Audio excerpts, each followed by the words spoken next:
Welcome. I'm Elvira Canaveral, and so can you. We're going to do a quick breakdown of a page here. This is from our second Pinball comic book. Elvira Canaveral illuminates the attack from Mars, or how to rule the universe with pinball. We'll start up in the upper corner. Dun, dun, dun.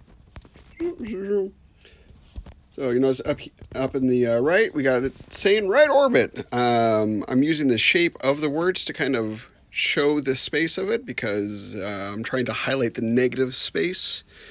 So just by shaping the bottom of right orbit, I was able to kind of demonstrate that. Then we got the title of the page, which is a combination of a shout out. So I got that in blue because it's from Earth. We must build an atomic blaster. And I used a different font for Atomic Blaster. I wanted something very evocative of both the atomic age and the idea of blasting, with the nice circles in it. Using the green glowing UFO of the playfield to surround the O gives it a nice effect. And then we go down and we got the.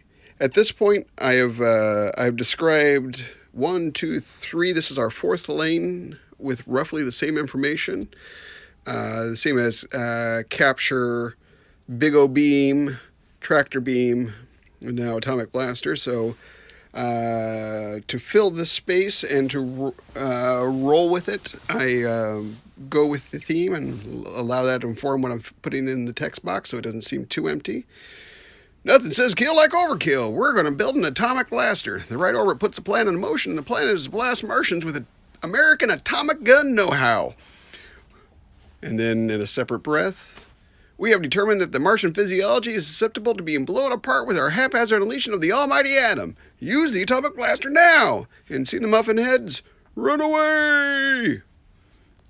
And then the first atomic blaster gets 20 million, the second worth 25 million, and 30 million for the third atomic blaster.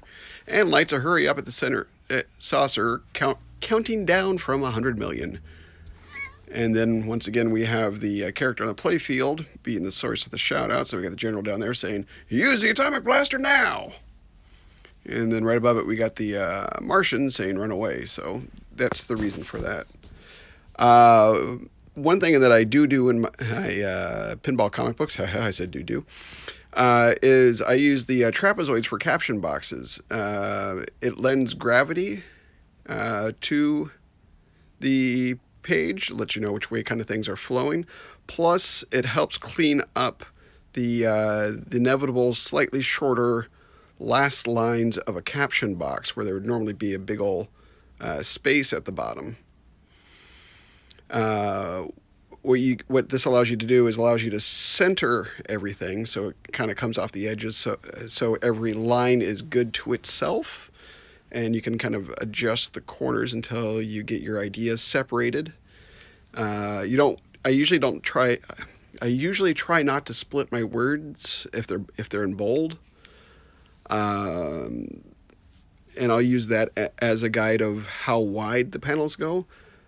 Also, by having this angle on the panels, it allows me to use the panels themselves to show the space that I'm talking about. So when I bring this into, for example, the Kindle version of it, where we do guided view, you can really break down what the person is seeing,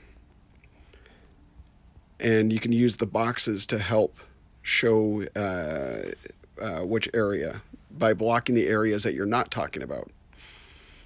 So here we're revealing on the left-hand side the atomic blaster lane while blocking up most of the other lanes.